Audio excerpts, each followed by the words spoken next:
Le 19 juillet 1945, à 7 heures Guillaume précise, le commandant Eugene Flocke collait l'œil à l'oculaire du périscope de l'USS Barbe. Devant lui, le long de la côte de Karafuto, un train japonais se frayait un chemin comme un serpent d'acier. À son bord, des soldats, des munitions, du ravitaillement. Autant de vies américaines condamnées si ce convoi poursuivait sa route. Flocke n'avait que 31 ans. 5 patrouilles de guerre à la tête du Barbe. 17 navires ennemis déjà envoyés par le fond. Les Japonais faisaient circuler jusqu'à 6 trains par jour sur cette voie côtière. Chacun transportait 40 à 60 soldats, en plus des armes et des provisions destinées à la garnison de Kashiho. Voilà 3 semaines que le Barbe chassait dans la mer d'Okhotsk. Sous l'eau, l'USS Barbe, un sous-marin de la classe Gâteau, déplaçait près de 2400 tonnes et embarquait 80 hommes. C'était l'un des bâtiments les plus décorés de toute la flotte du Pacifique. 4 citations présidentielles, 8 étoiles de bataille, une citation de l'US Navy. Mais ce n'était pas ces médailles qui rendaient le Barbe redoutable. C'était son capitaine. 3 mois plus tôt, Flocke avait reçu la Medal of Honor.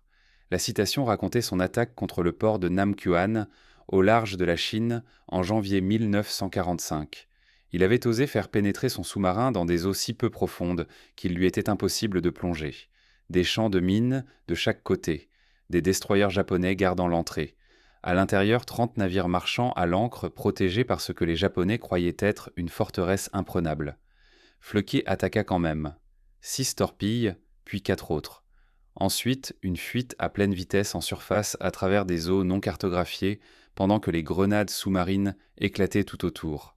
8 navires coulés, 0 perte américaine. À Pearl Harbor, les amiraux qualifièrent l'opération de plus audacieuse attaque sous-marine de toute la guerre.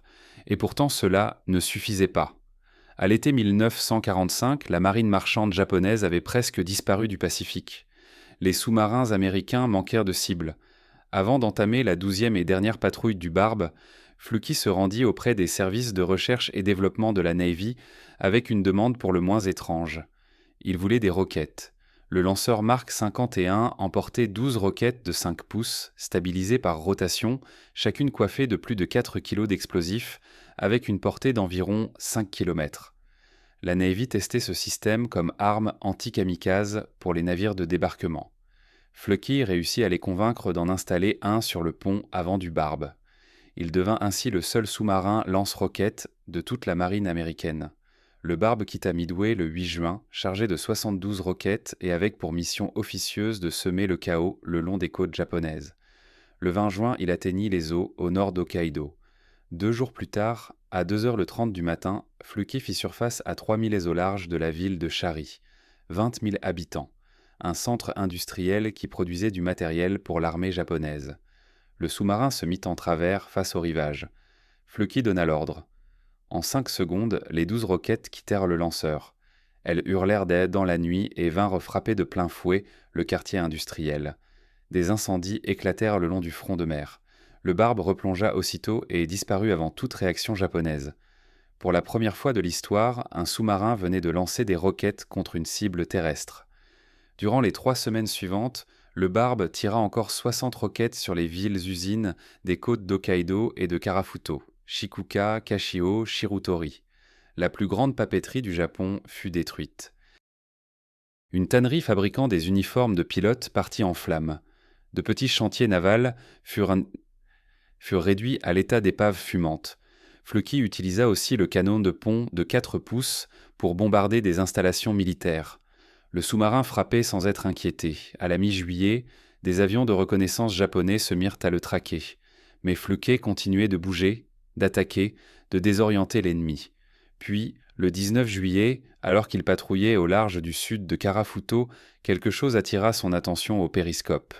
Une voie ferrée longeait la côte à moins de 400 mètres de l'eau. Des trains circulaient, jour et nuit, vers le nord comme vers le sud.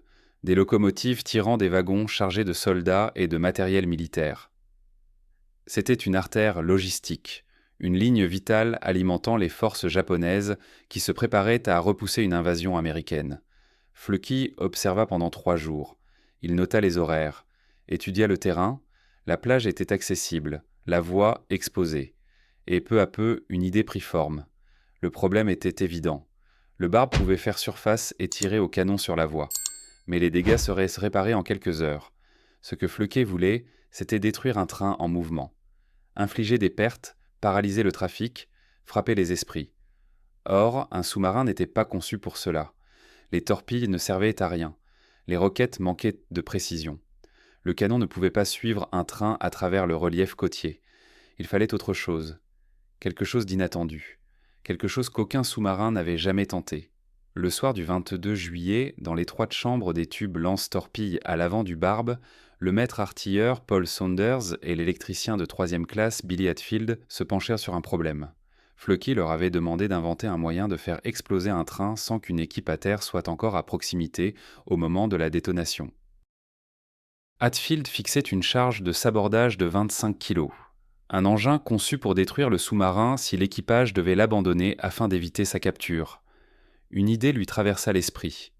Il se souvint d'un jeu d'enfant, poser des noix sur les rails pour que le passage du train les écrase. Et si on appliquait le même principe ? Un micro-interrupteur enfoui sous le rail, le poids de la locomotive fermant le circuit. Le train se détruirait lui-même. Floki examina le dispositif bricolé par Hatfield et Saunders. Un simple capteur de pression récupéré à bord. 3 piles sèches montées en série, la charge de 25 kg suffisante pour vaporiser une locomotive. Le tout enfermé dans un bocal à cornichons vide pour l'étanchéité. Dès que le rail s'enfoncerait d'1 centimètre sous le poids d'un train, le contact se ferait. L'explosion se produirait juste sous la chaudière de la locomotive. Selon Hatfield, l'explosion pulvériserait au minimum les 3 premiers wagons et ferait dérailler tout le reste du convoi. Techniquement, le dispositif tenait la route, mais l'opération, elle, était d'une dangerosité extrême. Le Barbe devrait faire surface à moins d'1 kilomètre de la côte japonaise. Une équipe débarquerait en canot pneumatique, traverserait près de 400 mètres de territoire ennemi, installerait la charge sous les rails, puis devrait regagner le sous-marin avant l'aube. Si une patrouille japonaise les découvrait, les hommes se retrouveraient isolés, sans appui, sans possibilité de repli. Et si le sous-marin était repéré en surface dans ces eaux peu profondes, il n'aurait pas le temps de plonger pour échapper à une attaque. Floki calcula qu'il disposerait d'environ 90 minutes entre la mise à l'eau des canots et le moment où le Barbe devrait impérativement s'immerger. Quand il demanda des volontaires, les 80 hommes du bord levèrent la main. Le commandant imposa alors ses conditions. D'abord, uniquement des célibataires. Il refusait de créer des veuves. Ensuite, une excellente condition physique et la capacité de nager. Il devrait ramer dans le ressac et peut-être se retrouver à l'eau si un canot chavirait. Troisièmement, de préférence d'anciens scouts. Floki l'avait été lui-même et il savait ce que leur formation en orientation, en autonomie et en situation d'urgence pouvait apporter si le groupe se dispersait. Enfin, un équilibre de compétences. Il fallait un électricien, des hommes robustes pour creuser et des marins capables de manœuvrer des embarcations dans le noir. Floki en choisit 8.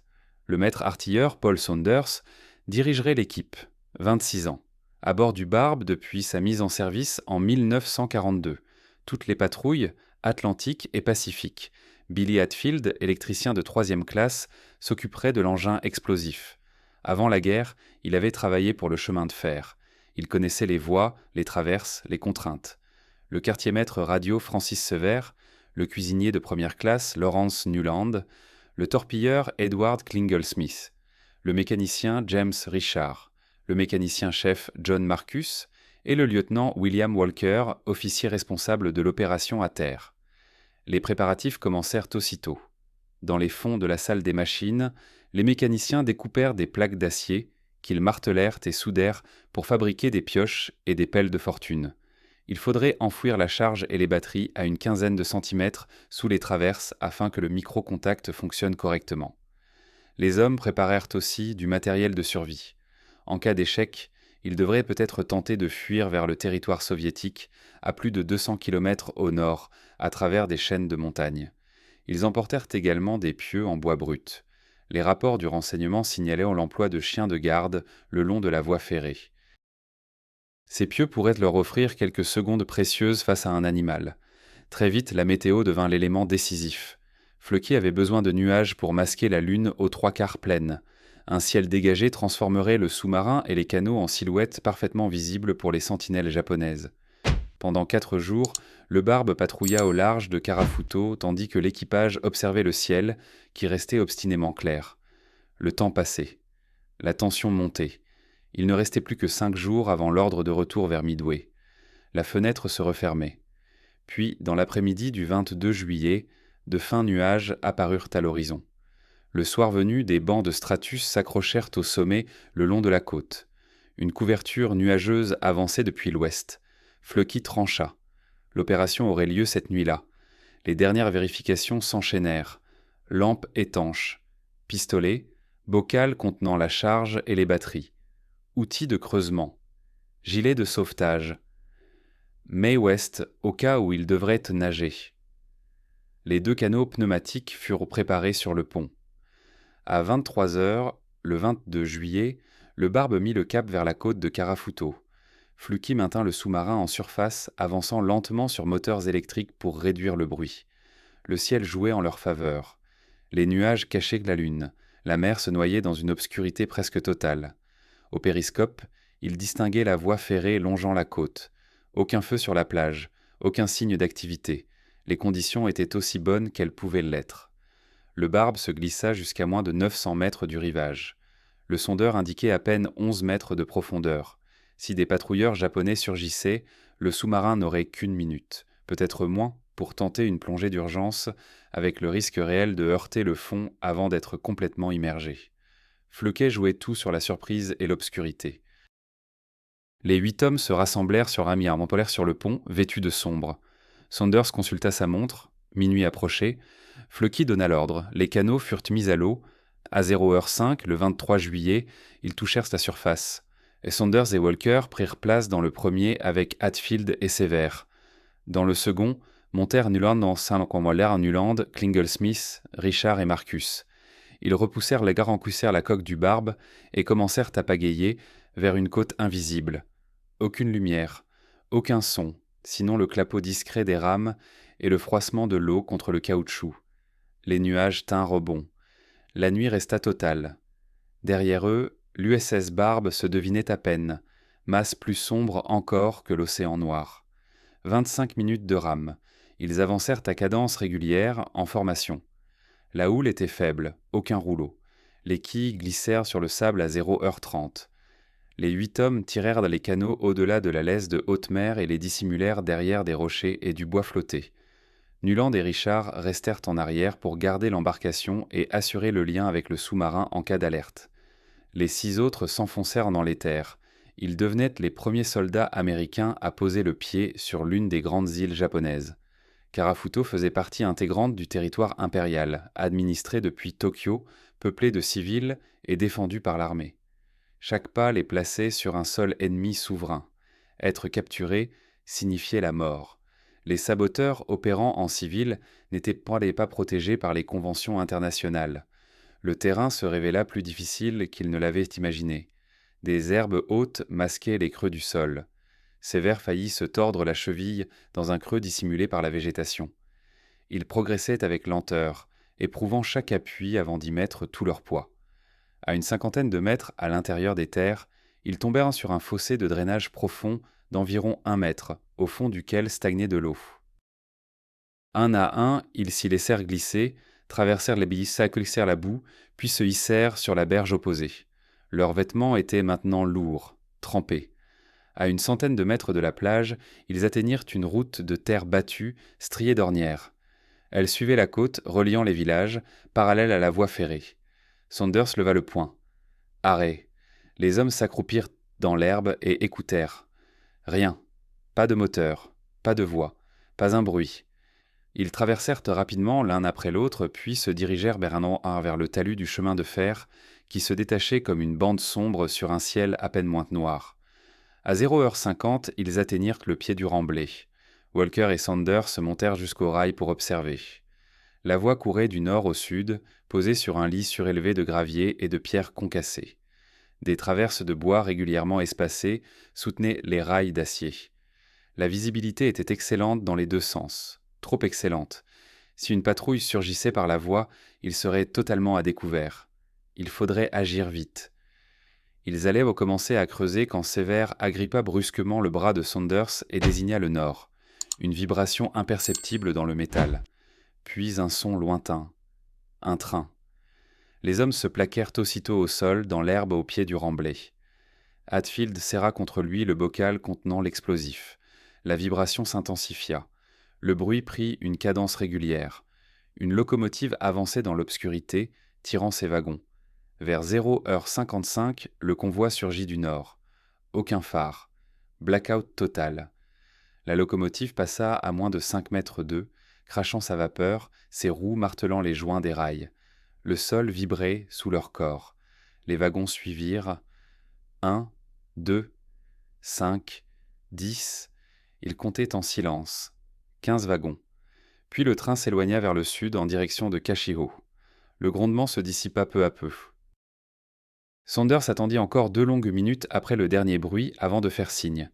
Ils grimpèrent sur le remblai et se mirent en place.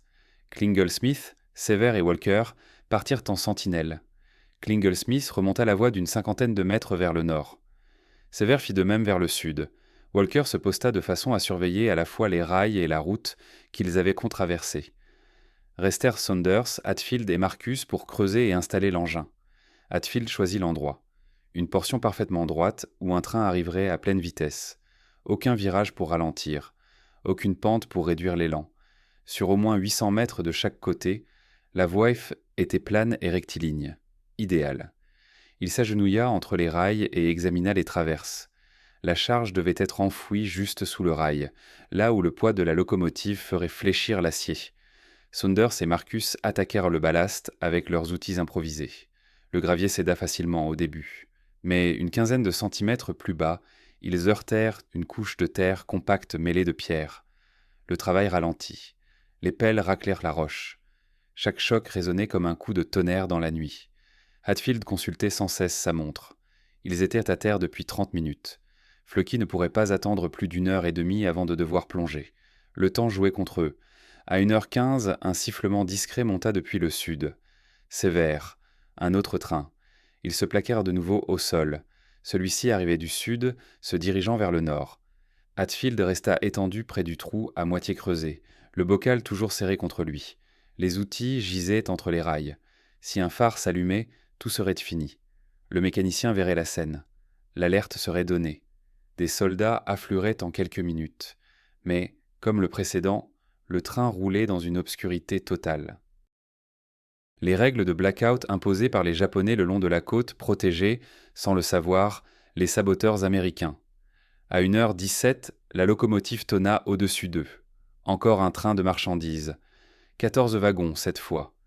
Hatfield les compta pendant qu'ils défilaient dans un vacarme métallique. Le groupe ne bougea pas d'un muscle jusqu'à ce que le bruit disparaisse complètement vers le nord. 2 trains en 22 minutes. La ligne était bien plus active la nuit que ne l'avaient laissé penser les observations de Flucky. Saunders fit signe de reprendre. Il leur restait moins d'1 heure avant que le barbe ne doive s'immerger. Marcus se remit à creuser avec acharnement. La pelle mordait la terre compacte. Les pierres se dégageaient une à une. Saunders brisait les couches les plus dures avec la pioche.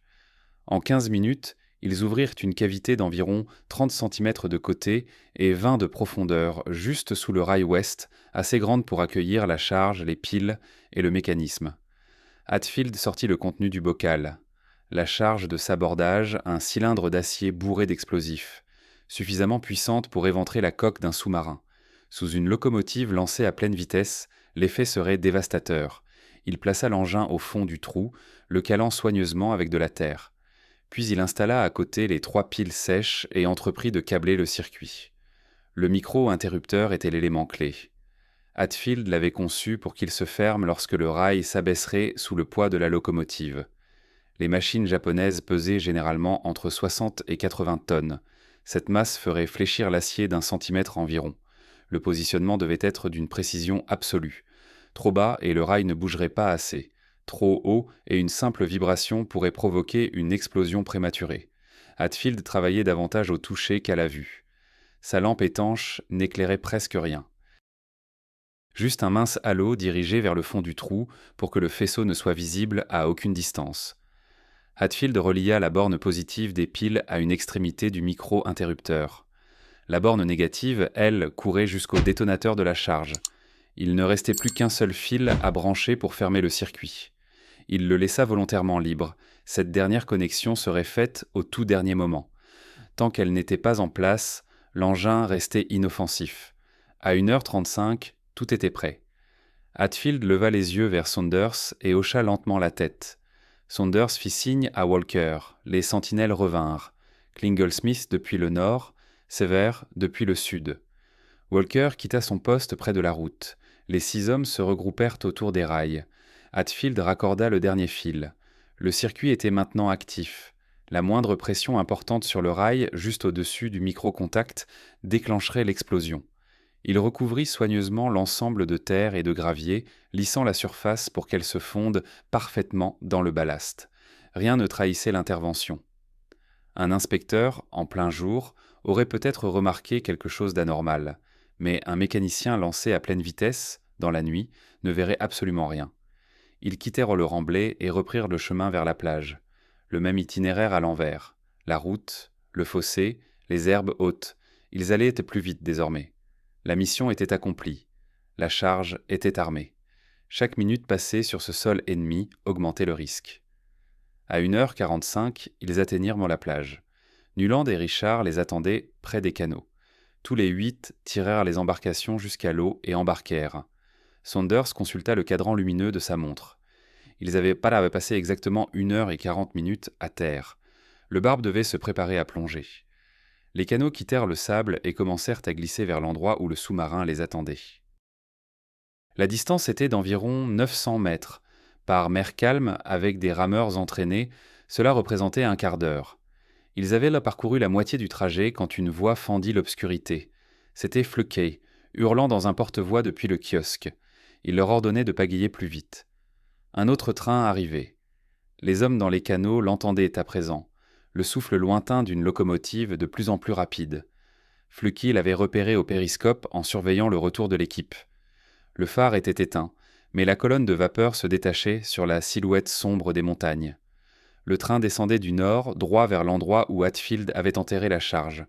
Le timing devenait dangereusement serré. Saunders et ses hommes enfoncèrent leurs rames avec une énergie désespérée. Les canots se trouvaient encore à plus de 400 mètres du barbe. Le sous-marin paraissait presque irréel, si bas sur l'eau que sa coque se confondait avec la mer Noire. Fluky l'avait rapproché à moins de 600 mètres du rivage pour réduire la distance à parcourir, au prix d'un risque immense. À cette profondeur, une plongée d'urgence pourrait faire racler le fond. Tout homme disponible était sur le pont, les yeux fixés à la fois sur la côte et sur le train invisible qui approchait. Les canots avançaient, 300 mètres, 200. Le bruit du convoi gonflait. Dans la nuit, les rameurs distinguaient maintenant la masse sombre de la locomotive. Elle roulait vite, 40, peut-être 45 miles à l'heure. Le mécanicien poussait la machine, profitant de ce tronçon rectiligne et plat le long de la côte. Le train n'était plus qu'à 1 kilomètre du point piégé, peut-être 90 secondes. Fluky devait décider. S'il attendait que les hommes soient à bord avant de plonger, le barbe risquait d'être encore en surface quand les Japonais réagiraient à l'explosion. L'artillerie côtière pouvait ouvrir le feu. Des patrouilleurs convergeaient. Mais s'il plongeait maintenant, il abandonnait 8 hommes à la dérive. Fluky trancha. Il ordonna au sous-marin de virer et de se tenir prêt pour une plongée d'urgence. Mais il attendrait. Les hommes à terre l'avaient mérité. À 1h46, les canots atteignirent enfin la coque. Les hommes grimpèrent le long du flanc du sous-marin et se ruèrent par les écoutilles. Saunders monta le dernier. Les canots furent aussitôt largués.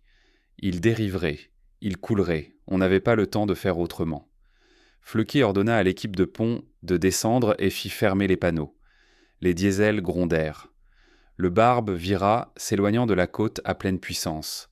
À 1h47, le 23 juillet 1945, le train venant du nord atteignit l'endroit où l'interrupteur attendait. Les premières croûtes passèrent au-dessus. 68 tonnes de métal et de vapeur écrasant l'acier. Le rail ouest s'affaissa. Le contact se fit. Le circuit se ferma. 25 kilos d'explosifs détonèrent sous la chaudière. L'explosion fut visible depuis le barbe. Bien qu'il se trouve déjà à plus de 600 mètres du rivage et accélère vers le large, un immense globe de feu jaillit du remblai. La chaudière éclata instantanément, projetant de la vapeur surchauffée dans la boule de feu. Des fragments de métal furent catapultés vers le ciel dans une gerbe incandescente. Des morceaux entiers de la locomotive montèrent hanter à plus de 60 mètres avant de retomber en tournoyant. La machine se désintégra. La chaudière se brisa en 3 parties. Les roues motrices se séparèrent du châssis. La cheminée et la cabine furent arrachées et projetées vers l'avant, dévalant le talus en tonneaux. Les wagons lancés à pleine vitesse n'eurent aucune chance. Le premier s'écrasa dans l'épave et se replia sur lui-même. Le deuxième monta sur le premier, éclatant sa charpente de bois. Le troisième se mit en travers et bascula hors du remblai. Les wagons 4 à 16 vinrent s'emmener, s'empiler dans un enchevêtrement de fer tordu et de planches pulvérisées. Le fracas parvint jusqu'aux barbes comme un roulement de tonnerre, répercuté par les montagnes côtières. Des incendies éclatèrent dans tout l'amas de débris. Dans plusieurs wagons, les munitions prirent feu à leur tour, déclenchant des explosions secondaires qui secouaient encore la nuit. Fluky ordonna que tous les hommes non indispensables montent sur le pont. Des dizaines de sous-mariniers se massèrent autour du kiosque et le long du pont. Ils regardèrent brûler la côte de Karafuto. Plus tard, la propagande japonaise affirmerait que le train transportait des civils. Les services de renseignement américains conclurent le contraire. Les convois circulant de nuit sur ces lignes militaires côtières acheminaient des troupes et du matériel. Les hommes à bord de ce train se dirigeaient sans vers le sud pour renforcer les défenses contre l'invasion américaine annoncée. Le Barbe continuait à prendre de la vitesse vers le large. Dans moins de 10 minutes, il atteindrait une profondeur suffisante pour plonger sans risque. Fluky s'accorda un instant pour mesurer ce que son équipage venait d'accomplir. Il venait de détruire un train militaire japonais, depuis un sous-marin, une première et une dernière. Mais plus encore, il venait de mener la seule opération terrestre alliée jamais réalisée sur le sol des îles principales japonaises pendant toute la guerre du Pacifique. Toutefois, l'instant de triomphe fut bref. Des projecteurs japonais balayaient déjà la surface depuis la côte, cherchant le bâtiment qui venait de déclarer la guerre à leur réseau ferré. Au moins 3 positions différentes avaient allumé leurs faisceaux. Des installations militaires réagissaient à l'explosion. Les lumières se croisaient en éventail, quadrillant l'eau noire. Le Barbe était toujours en surface, lancé à pleine vitesse vers le large. Sa peinture gris sombre l'aidait à se confondre avec l'océan, mais si un faisceau l'accrochait, l'artillerie côtière ouvrirait le feu en quelques secondes. Fluky ordonna un changement de cap, obliquant vers le nord-est pour sortir du cône de recherche. Les diesels tournaient à 150% de leur régime nominal, le même mode d'urgence utilisé lors de la fuite de Namquan. Le sous-marin filait à plus de 23 nœuds, laissant derrière lui un sillage phosphorescent qui deviendrait visible si les projecteurs s'approchaient trop. Le sondeur indiquait 14 mètres. Encore trop peu pour plonger en sécurité, mais mieux que les 11 mètres du littoral. À 2 heures précises, le Barbe atteignit une zone où l'eau dépassait les 18 mètres. Fluky donna l'ordre, plongez. L'étrave s'inclina tandis que les ballastes se remplissaient. L'équipage de pont avait déjà tout sécurisé. En moins de 90 secondes, le sous-marin était entièrement immergé et se stabilisait à l'immersion périscopique. Les projecteurs continuaient à fouiller la surface au-dessus d'eux. Mais le Barbe avait disparu. Fluky passa au moteur électrique et réduisit la vitesse pour limiter la signature sonore. Des vedettes japonaises ne tarderaient pas à sortir s'il n'était pas déjà trop tard. Le Barbe resta immergé pendant 6 heures, s'éloignant lentement de Karafuto pendant que les forces japonaises fouillaient les eaux côtières. À 8 heures du matin, le 23 juillet, Fluky osa relever le périscope. Aucun patrouilleur en vue. Les projecteurs s'étaient tus avec l'aube. Une colonne de fumée montait encore du remblai où le train avait explosé. Le Barbe fit surface en eau plus profonde et reprit sa patrouille. Mais la mission n'était pas terminée. Il restait 4 jours avant l'ordre de retour vers Midway. Fluky comptait exploiter chaque heure. Durant les 72 heures suivantes, le Barbe continua de frapper la côte japonaise. Le 24 juillet, il fit surface au large de Shari et bombarda une station radio-militaire avec son canon de pont. Les coups directs détruisirent les antennes et incendièrent le bâtiment. Le 25, il attaqua un petit chantier naval à Shirako, où 2 cargos côtiers en construction furent réduits à l'état d'épave. Le 26 juillet, le Barbe tira ses 12 dernières roquettes contre une garnison militaire sur l'île de Cayo, puis mit cap vers le large. Pendant toute cette fin de patrouille, des avions japonais traquèrent le sous-marin. Des appareils de reconnaissance sillonnaient la mer d'Okhotsk, cherchant celui qui ravageait leurs installations côtières.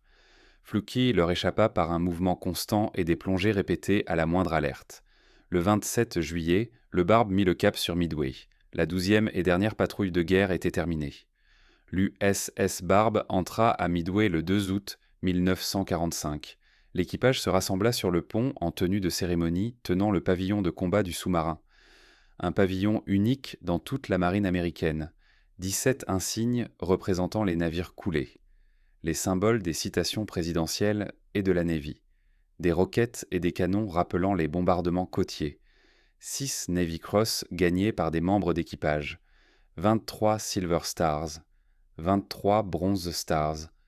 En haut, le ruban de la Medal of Honor de Fluckey, et au centre inférieur du drapeau, un emblème inédit, une locomotive japonaise.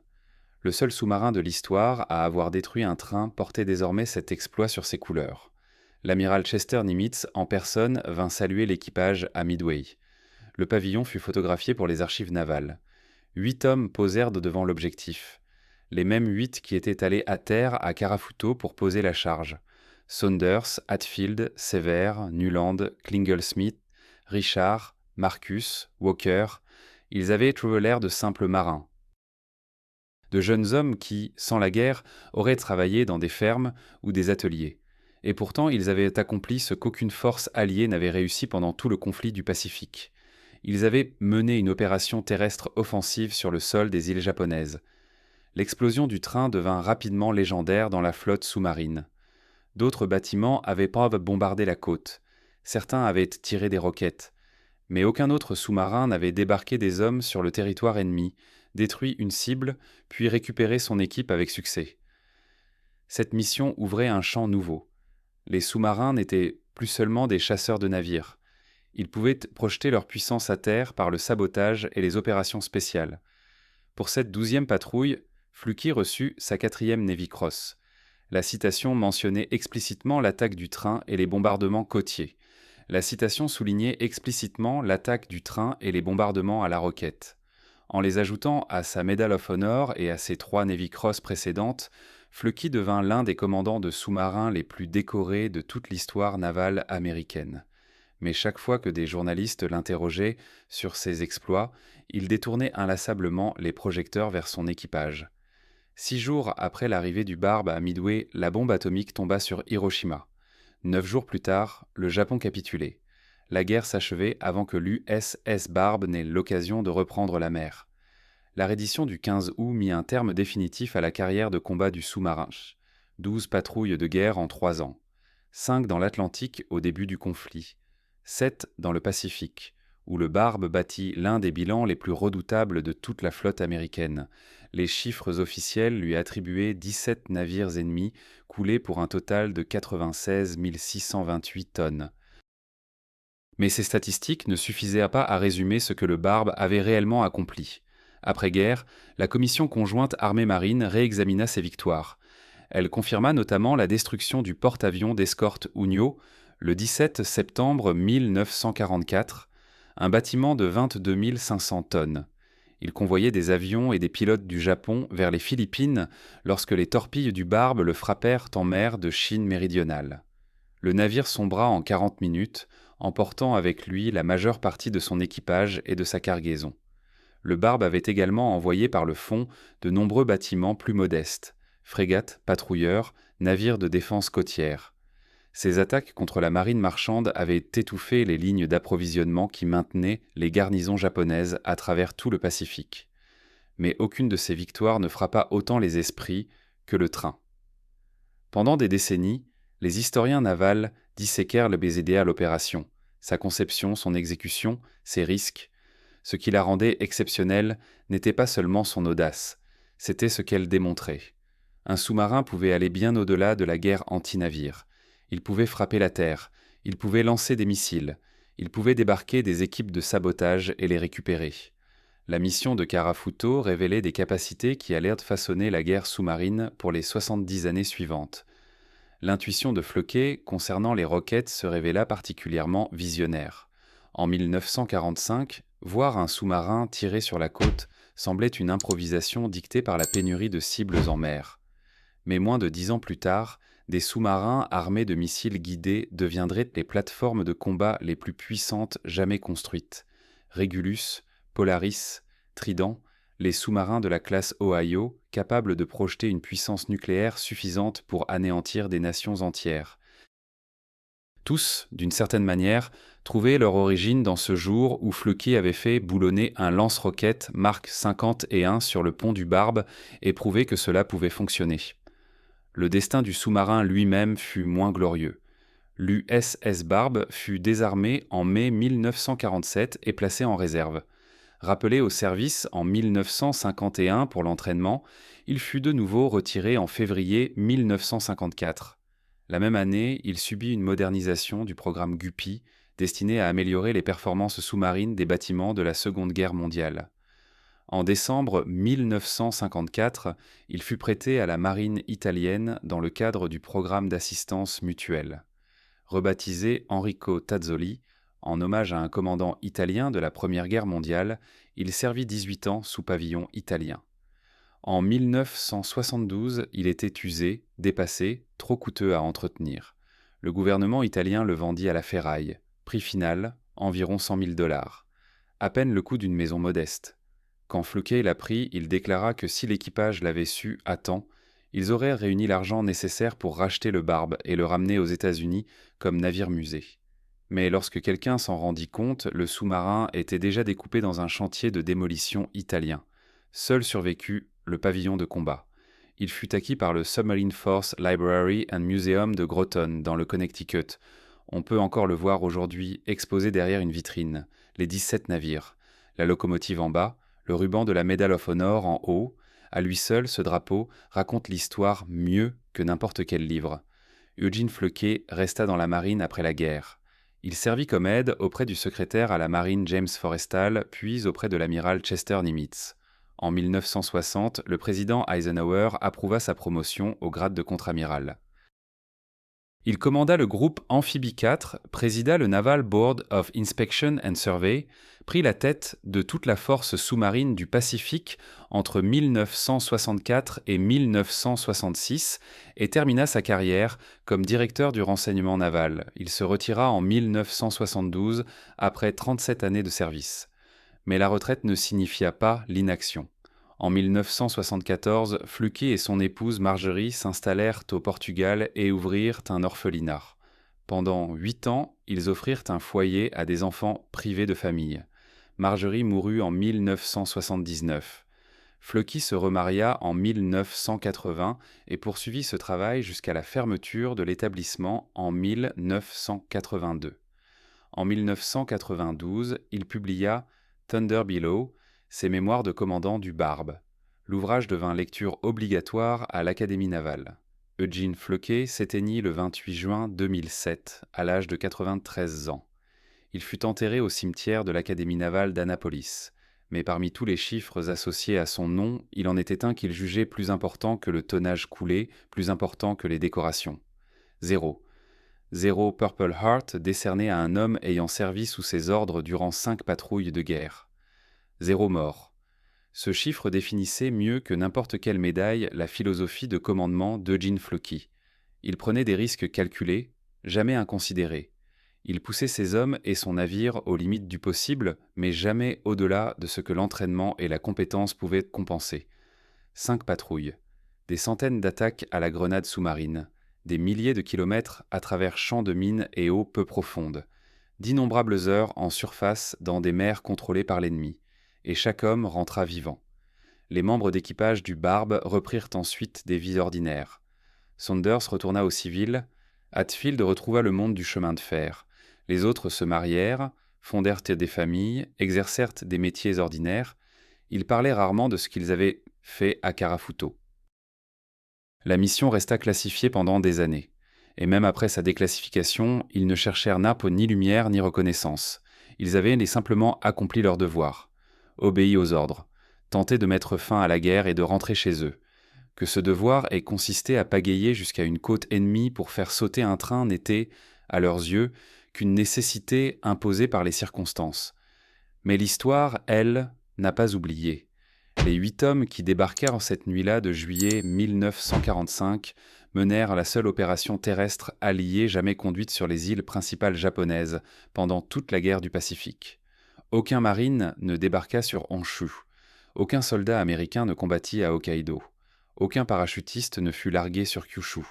Les seuls Américains à avoir combattu sur le sol souverain des îles japonaises furent 8 sous-mariniers de l'USS Barb, armés de pelles, d'un bocal rempli de piles et de 25 kilos d'explosifs.